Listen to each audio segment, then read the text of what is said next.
బులెటిన్లో మరో breaking news చూస్తున్నాం. వరుస భూకంపాలు ప్రజలను వణికిస్తున్నాయి. ఇటీవల మయన్మార్, బ్యాంకాక్, చైనా వంటి దేశాల్లో భూకంపాలు సంభవించిన విషయం తెలిసిందే. ఈ ఘటనలో మయన్మార్, బ్యాంకాక్ అతలాకుతలమయ్యాయి. పదుల సంఖ్యలో భవనాలు నేలమట్టమయ్యాయి.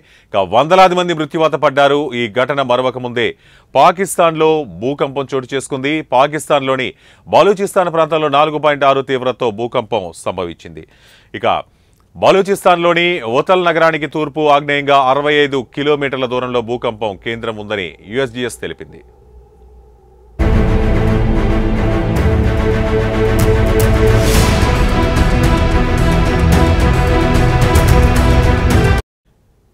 భూకంప కేంద్రం 10 కిలోమీటర్ల లోతులో వ్యాపించి ఉందని అధికారులు తెలిపారు.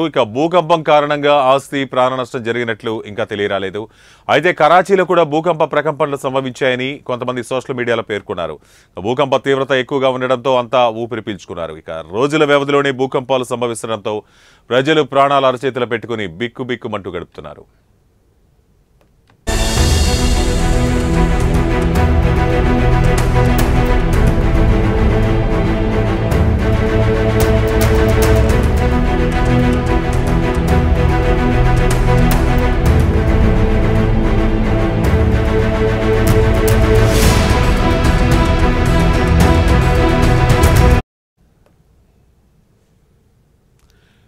వరుస భూకంపాలు ప్రజలను వణికిస్తున్నాయి. ఇటీవల మయన్మార్, బ్యాంకాక్, చైనా వంటి దేశాల్లో భూకంపాలు సంభవించిన విషయం తెలిసిందే.